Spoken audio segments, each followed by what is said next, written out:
नमस्कार मंडळी. सगळ्यांचा आवडता विषय आज सांगणार आहे.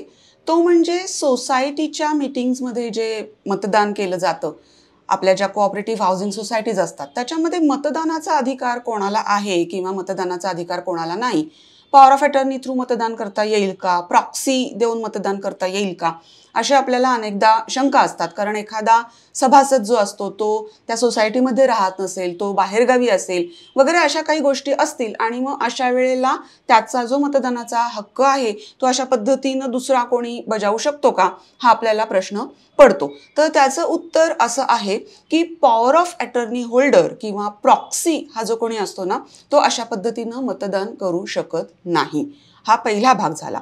दुसरा भाग असा आहे की एक मेंबर एक वोट हे तत्व आहे. त्यामुळं एकापेक्षा जास्त मतदान करता येणार नाही, एकापेक्षा जास्त मतं एका व्यक्तीला देता येणार नाहीत. हा दुसरा भाग झाला. तिसरा भाग त्याच्यामध्ये असा आहे की जर का सहयोगी सभासद असेल, सहयोगी सभासद म्हणजे काय हे आपल्याला माहिती आहे. तर जो मुख्य सभासद आहे त्या मुख्य सभासदांनी जर परमिशन दिलेली असेल, त्या मुख्य सभासदांनी जर सोसायटीला अशा पद्धतीनं कळवलेलं असेल आणि मुख्य सभासद हजर नसेल, तर मग अशा केसमध्ये सहयोगी सभासद जो आहे ना, तो सहयोगी सभासद हा मुख्य सभासदाच्या ठिकाणी मतदान करू शकतो. त्याचप्रमाणे आता जी काही नवीन अमेंडमेंट आलेली आहे त्याप्रमाणे एखादा जो सभासद असतो त्याची पत्नी, आई, वडील हे जे काही नियर रिलेटिव्स आहेत ना, त्यांना सहयोगी सभासद म्हणून करून घेता येऊ शकेल सोसायटीचं.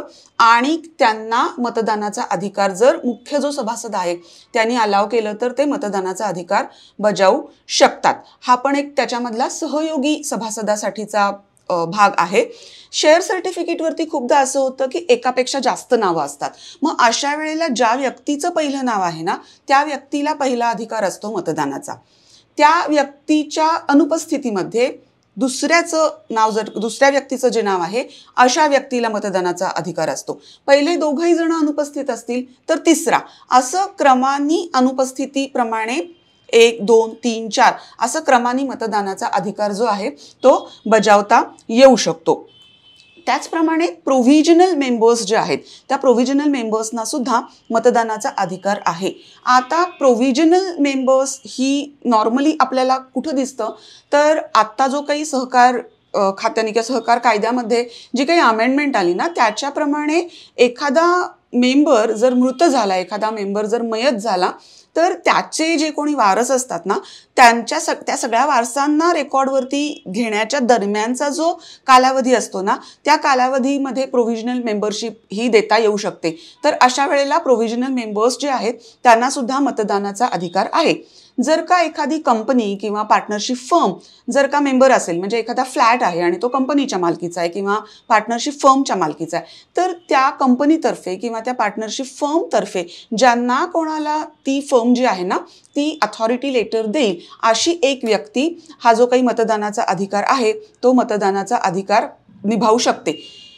आता काही वेळेला जेव्हा मतदान घेतलं जातं त्यावेळेला जर निर्णायक मतदान होत नसेल तर अशा वेळेला अध्यक्षाचं जे मत असतं ना ते निर्णायक मत मानलं जातं आणि ती तरतूद जी काही आहे ती आपल्याला ह्या कायद्यामध्ये दिसते. तर ही होती थोडक्यात माहिती मतदान कोणाला करता येतं. मी परत एकदा सांगते, पॉवर ऑफ अटर्नी होल्डरला किंवा प्रॉक्सी दिलं, एक पत्र लिहून पाठवलं की आज मी येऊ शकत नाही आणि माझ्याऐवजी माझा मित्र आज माझ्या वतीनं मतदान करेल, अशा पद्धतीनं मतदान करता येत नाही. अशा पद्धतीनं मतदान केलेलं चालत नाही.